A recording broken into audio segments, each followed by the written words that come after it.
Hey everybody, Aaron here, and this is another anime review. And today's review is of Dot Hack GU Trilogy. This is the 74th anime review on my channel.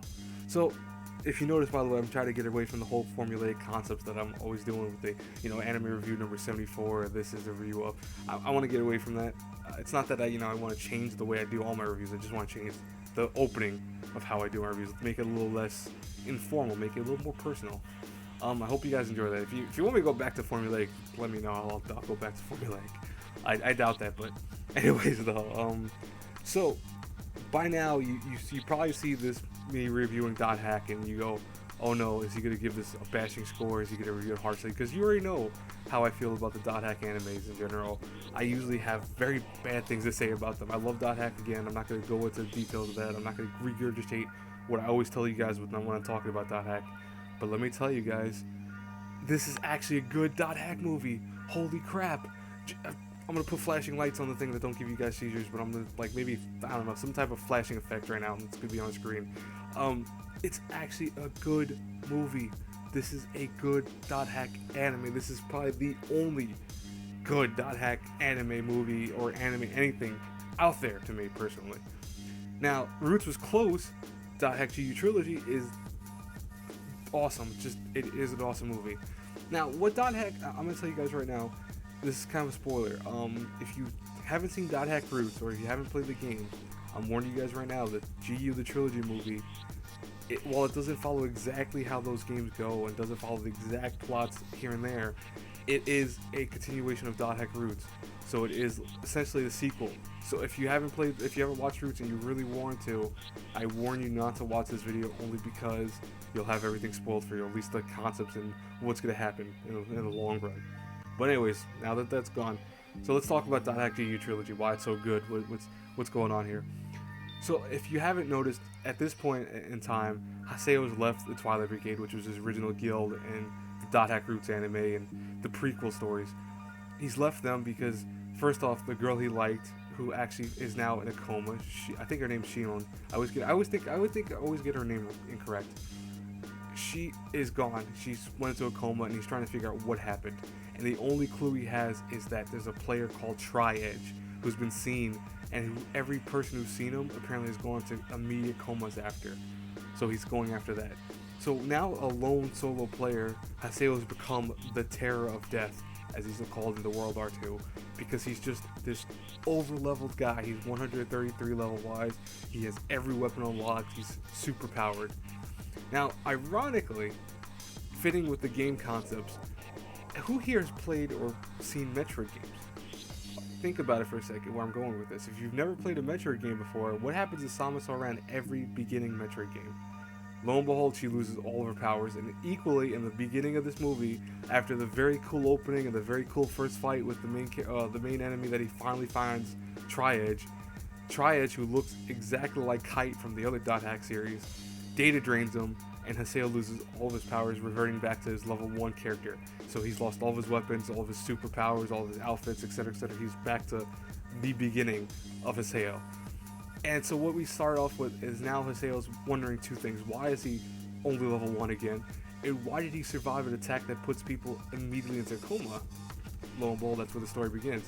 Now, what Dot Hack GU Trilogy movie-wise does is it doesn't follow the exact plots of the games, but it does use their CGI concepts. So it's all CG, it's a whole CGI movie, but it's really nice. Even though for an older CGI movie at this point, it's really nice CGI, it looks amazing. It uses a lot of stuff from the video games, but not to the point that you're like, oh wow, this is just cutscenes from a game. Like, there are some movies that exist, Heavenly Sword, I'm looking at you, that exist, they're just copies or clones of those, the in-game cutscenes, and just slightly different or slightly different concepts here and there. Dot Hack GU Trilogy actually does a lot of differences with the story, to the point that the whole ending's like, I think 25 or 30 minutes is completely different to the video games. And that's really cool. I actually think I like that personally, because, hey, if you haven't played the games, at least you get a different take on it. Or if you have played them, again, another take, which is always kind of cool. I always love those what-ifs or the slight variances when they're done very well. And Dot Hack GU Trilogy does this very, very well. Now, I do have some problems with the Trilogy series. It's one movie, by the way. Even though it's called Trilogy, it's one movie. It's just, I think, an hour, maybe 40 minutes long, maybe 2 hours almost. My only biggest issue is, again, with the kind of variances, they go one stupid route with the ending sequence, and I think that the video game Trilogy did so much better than the actual movie. But it's not a big deal. It's not something that I have a huge issue with. It's just I do have some issues with it.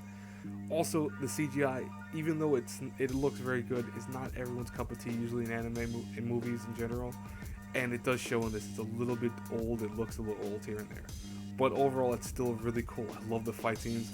There is no dub for this. It's all in Japanese. So if you're used to playing the games or watching the anime in English, I hate to tell you guys that you're gonna have to watch this in subtitle. That's the only way it comes. No matter what version you buy of this, the newest one, which was released, I think re-released because they wanted to re-release it, and the one prior to this, which is the one I own, all of them have Japanese dub and English subtitles. So, it sucks, but it's not a big deal. It's something that, if you're a big hot dot hack fan in general, you'll look past it. Now, overall, everything works for this. The character concepts are really good. I mean, you see Haseo really grow as a character, and they keep that from the games. So you see him get cooler. You see him change his personality when he's now around more people, and when he's finally kind of getting away from that introvert personality and going towards an extrovert personality. You see that, and I love that. I think that Dot Hack GU is one of my favorite series because of that, for that reason. Again, the ending's not that great, but it's not bad, and at least it does have closure, which is really nice.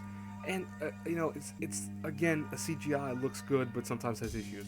But if I had to review this A through F, honestly, it has to get a B plus. Dot Hack GU Trilogy is an awesome movie. It's something that I watched from beginning and end multiple times. I thought it was really cool, and it's just it does so much that I wish every Dot Hack movie or anime series did, in terms of having cool characters and cool plots, and not focusing so much on the world concept, but more so the in-game lore and the characters, because I think those are what shines about the Dot Hack series in general.